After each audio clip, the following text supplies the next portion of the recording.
पता है सामने आज क्या तारीख है? 10 तारीख। 14 तारीख को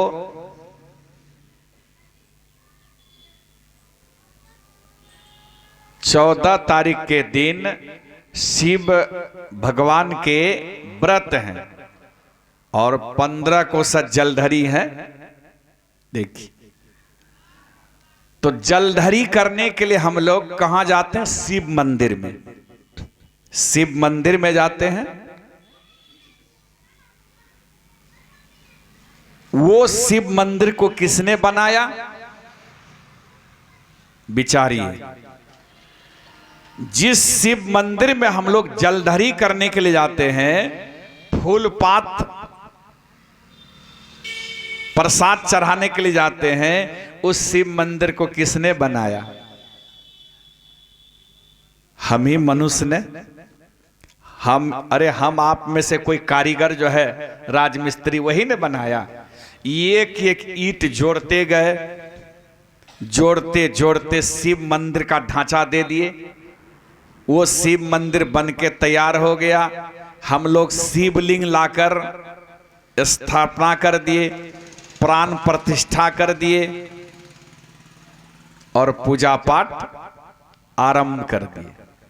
जो सामने 15 तारीख को जलधरी होने जा रहा है, पूजा पाठ आरंभ कर देते हैं। और कितना पवित्र रखते हैं उस शिव मंदिर को हम लोग। बहुत पवित्र, साफ सुथरा बना के रखते हैं। जरा सा भी वहां किसी प्रकार की कोई गंदगी नहीं रहनी चाहिए। ये सबों के दिल दिमाग में है। जरा से भी कोई गंदगी नहीं होनी चाहिए। ये गांव में विष्णु मंदिर है ना, विष्णु मंदिर को आप कितना सुंदर साफ सुथरा बना के रखते हैं। लोग जाके पूजा पाठ करते हैं। जरा से भी गंदगी नहीं होनी चाहिए, बिल्कुल साफ सुथरा रहना चाहिए। और लोग शिव मंदिर में बेलपत्र ले जाके चढ़ाते हैं, जल चढ़ाते हैं, फूल चढ़ाते हैं, प्रसाद चढ़ाते हैं। लेकिन अगर हमारी इच्छा हो कि हम बेलपत्र नहीं चढ़ाएंगे, हम फूल पात नहीं चढ़ाएंगे, जल नहीं चढ़ाएंगे, हम उस शिव मंदिर में व विष्णु मंदिर में हम 2 किलो मछली ले जाके चढ़ाएंगे। चढ़ाने दीजिएगा कोई? 2 किलो मछली, मछली नहीं तो मांस से सही 2 किलो मांस ले जाके शिव मंदिर में चढ़ाएंगे या विष्णु मंदिर में चढ़ाएंगे। चढ़ाने दीजिएगा कोई? दीजिएगा बाबा चढ़ाने? नहीं दीजिएगा, विरोध कीजिएगा। अरे जो मांस मछली खाने वाले लोग हैं वो भी विरोध करेगा कि नहीं, शिव मंदिर में और विष्णु मंदिर में ये सब नहीं चढ़ना चाहिए। तो बाबा, जिस मंदिर को हम लोगों ने बनाया, हम लोगों ने मूर्ति लाके, एक मूर्ति लाके शिव मंदिर में एक शिवलिंग लाके स्थापना किए, विष्णु मंदिर में एक विष्णु की मूर्ति लाके स्थापना किए। वहां मछली, मांस, अंडा, शराब, खैनी, बीड़ी नहीं चढ़ना चाहिए। लेकिन पता है, जिस तन मंदिर को परम पिता परमात्मा ने बनाए, इस तन मंदिर को किसने बनाया? परमात्मा ने। इस तन मंदिर को परम पिता परमात्मा बनाए। पता है, संतवाणी में आया है, झीनी झीनी बीनी चदरिया, झीनी झीनी बीनी चदरिया, झीनी झीनी बीनी चदरिया, झीनी झीनी बीनी चदरिया। राम नाम रस बीनी चदरिया, झीनी रे झीनी राम नाम रस बीनी चदरिया, झीनी रे झीनी राम नाम रस बीनी चदरिया, झीनी रे।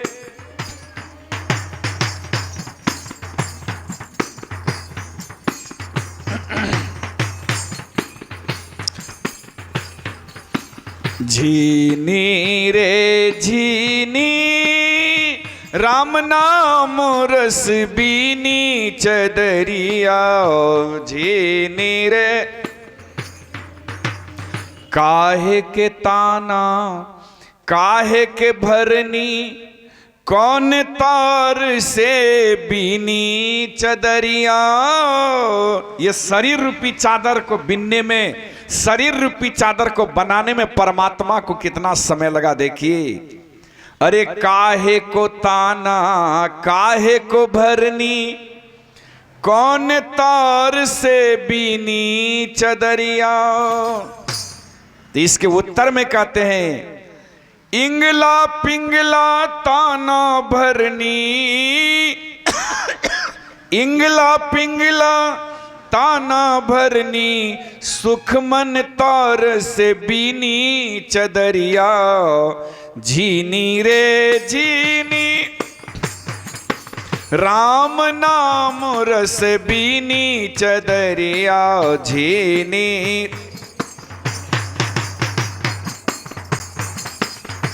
साईं को सियत मास 10 लागे, ठोक ठोक कर बीनी चदरिया। आओ अष्ट कमल दल चरखा डोले, 5 तत्व गुण तीनी चदरिया। अष्ट कमल दल चरखा डोले, 5 तत्व गुण तीनी चदरिया। अरे साईं को सियत मास 10 लागे, साईं को सियत मास 10 लागे, ठोक ठोक कर बीनी चदरिया, झीनी रे झीन राम नाम रस बीनी चदरिया, झीनी रे झीनी राम नाम रस बीनी चदरिया, झीनी। अरे ये सांसारिक चादर जो है जिसको हम लोग ओढ़ते हैं, इसको तो बनाने में बनाने वाले कलाकार 2-4 दिन में बना के तैयार करते हैं, लेकिन इस शरीर रूपी चादर को बनाने में परमात्मा को 10 महीना लगता है। माँ के गर्भ में किस समय बच्चे का आंख बनाएंगे, किस समय नाक बनाएंगे, किस समय कान बनाएंगे, किस समय मुंह बनाएंगे, और कहाँ किसको बनाना है, पेशाब की रास्ता कहाँ, पाखाना की रास्ता कहाँ। अरे बड़ा सोच समझ के परमात्मा बनाए हैं। अगर आंख को यहां नहीं रख करके अगर आंख को पीठ में बना देते अच्छा लगता। कान को यहां नहीं बना के यहां पंजरा में कर देते तो अच्छा लगता। नाक को यहां नहीं बना के छाती में लगा दे तो अच्छा लगता, नेटा छूटे रहता उसमें से। और पेशाब पाखाना के रास्ता को नीचे नहीं बना के अगर गर्दन में बना देते तो अच्छा लगता। कितने अच्छे कुशल कलाकार वह प्रभु हैं, कितना सोच समझ के बनाए। इसलिए तो कहा अष्टदम अष्ट कमल दल चरखा डोले, 5 तत्व गुण तीनी चदरिया।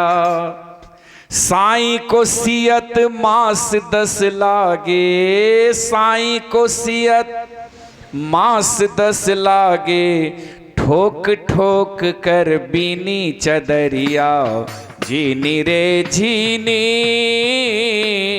ठोक ठोक कर बीनी चदरिया, झीनी रे।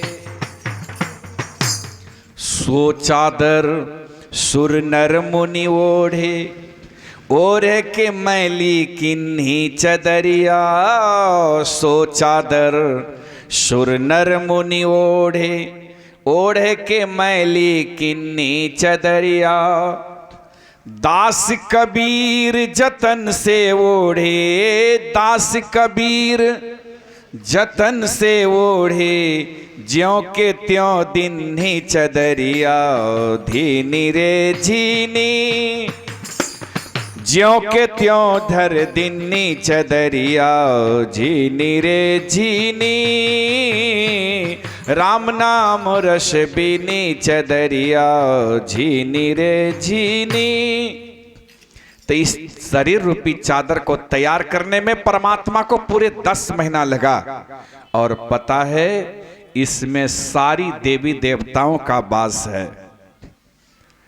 33 कोटि देवी देवता का स्थापना किए हैं परमात्मा इसमें।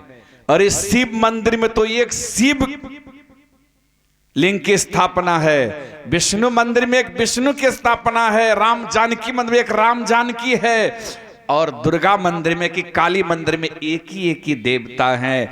लेकिन इस शरीर रूपी मंदिर के अंदर परमात्मा ने सारे देवी देवताओं 33 कोटि देवी देवताओं का स्थापना कर रखे, और कुल मालिक परम पिता परमात्मा का भी स्थापना वास है इसमें। तो सोचिए, वो बाहर के शिव मंदिर में मांस मछली अंडा शराब बीड़ी खैनी गांजा भांग नहीं चरनी चाहिए, तो क्या इस मंदिर में तन मंदिर में चरना चाहिए? अगर कोई चढ़ाते हैं तो मनमानी करते हैं कि नहीं? इसलिए मनुष्य को मांस भक्षण नहीं करनी चाहिए, नहीं करनी चाहिए। योग शिखोपनिषद के 5वें अध्याय में आया है, बिंदुनाद महालिंगम शिव शक्ति निकेतनम देहम शिवाल्यम प्रोक्तम सिद्धिदम सर्वदेहिनाम। इस मनुष्य शरीर को शिवालय कहा गया है क्योंकि इसमें शिव और पार्वती का वास है। मैंने कहा 33 कोटि देवी देवता का वास है।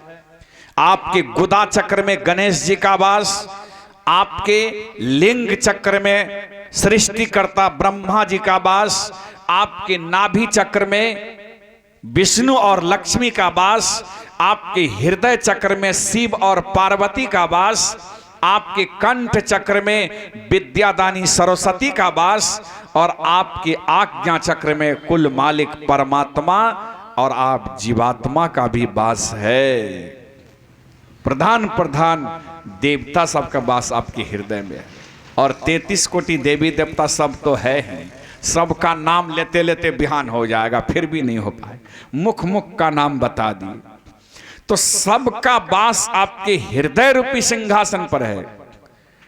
इसलिए कहा बिंदुनाद महालिंगम शिव शक्ति निकेतनम देहम शिवाल्यम प्रोक्तम सिद्धिदम सर्वदेहिनाम। आपके हृदय चक्र में शिव और पार्वती का वास है। इस शरीर को साफ सुथरा करके पवित्र बनाकर इसको शिव मंदिर बना लो अथवा अपवित्र करके विष्ठा का घर बना लो, यह आपकी मर्जी है।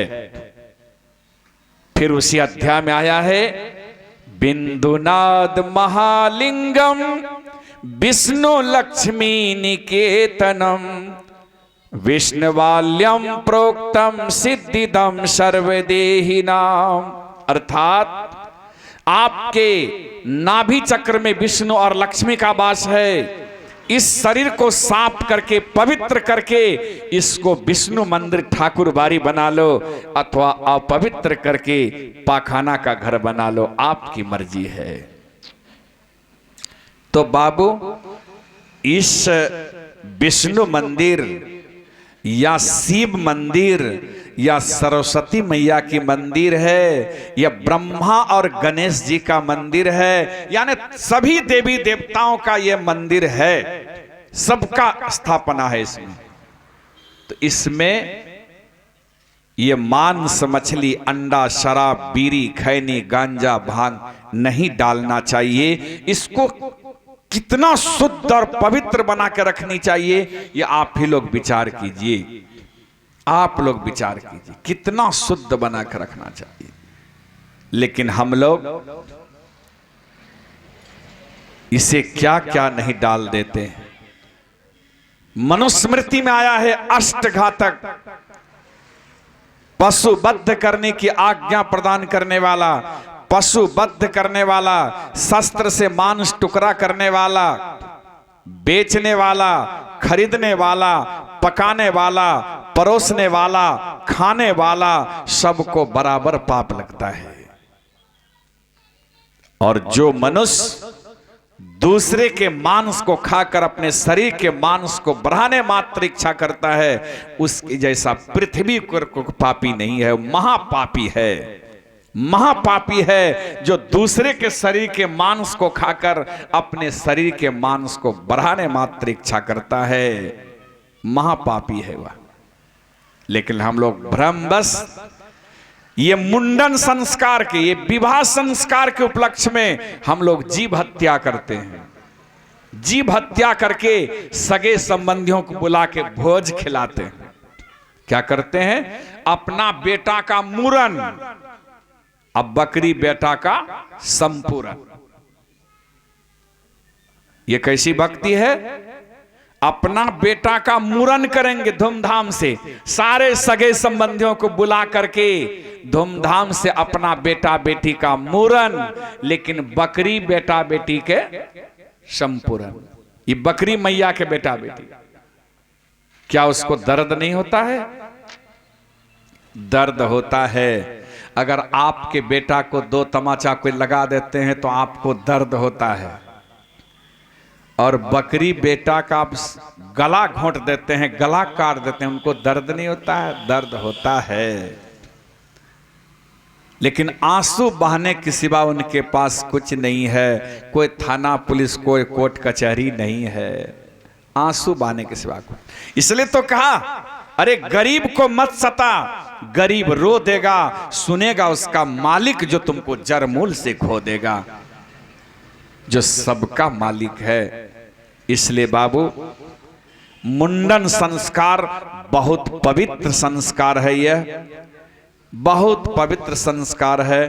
पवित्रता पूर्वक गुरु मंत्र का जाप जपते हुए, गुरु मूर्ति का ध्यान करते हुए इस संस्कार को संपन्न करना चाहिए। इस संस्कार को संपन्न करना चाहिए और जीवन सबका सफल होगा। उस बच्चे का भी जीवन सफल होगा, बच्चे के अंदर में भी भक्ति संस्कार बसेगा, और आप कराने वाले 100 परिवार सबके दिलो दिमाग में भक्ति संस्कार बसेगा, और भक्ति करके कभी न कभी आप परम मोक्ष पद को प्राप्त कर लेंगे, इसमें कतई संदेह नहीं। हर एक भक्ति कीजिए। तो यह मुंडन संस्कार के शुभ अवसर पर यह सत्संग जग करवाने वाले हमारे परम श्रद्धेय उमेश बाबू, उनके सुपुत्र चंद्रमोहन बाबू और उनके 100 परिवार को मैं गुरु महाराज की ओर से बहुत बहुत धन्यवाद और साधुवाद देता हूँ। खासकर उस बच्चे सबको भी गुरु महाराज की ओर से बहुत बहुत धन्यवाद, साधुवाद, आशीर्वाद देता हूँ कि उस बच्चे के अंदर में भक्ति संस्कार आवे, अपने भी भक्ति करे और अपने भी तरे और अपने कुल परिवार को भी तारे। यही धन्यवाद करते हुए और आप सबों को गुरु महाराज की ओर से बहुत बहुत धन्यवाद, साधुवाद देते हुए कि आप लोग जो घर गृहस्थी का काम छोड़ छाड़ कर इतना समय तक शांति दान देते हुए सत्संग श्रवण करते रहे, आप लोग भी धन्यवाद के पात्र हैं। मैं सबों के लिए गुरु महाराज से शुभकामना करता हूं कि सबों का चतुर्मुखी विकास हो, ध्यान भजन सत्संग में मन लगे और परम पिता परमात्मा रूपी सद्गुरु के चरणों में सबों की सच्ची श्रद्धा और निष्ठा बनी रहे। इसी तरह से सत्संग रूपी महान ज्ञान जग आप लोग भी अपने जीवन में करते और कराते रहें और अपनी अपनी आत्मा रूपी गाड़ी को मोक्ष धाम को आगे बढ़ाते रहें। यही शुभकामना के साथ बहुत बहुत धन्यवाद और साधुवाद देते हुए मैं अपनी वाणी को विराम देता हूँ। बोलिए श्री सद्गुरु, श्री सद्गुरु, श्री सद्गुरु महाराज।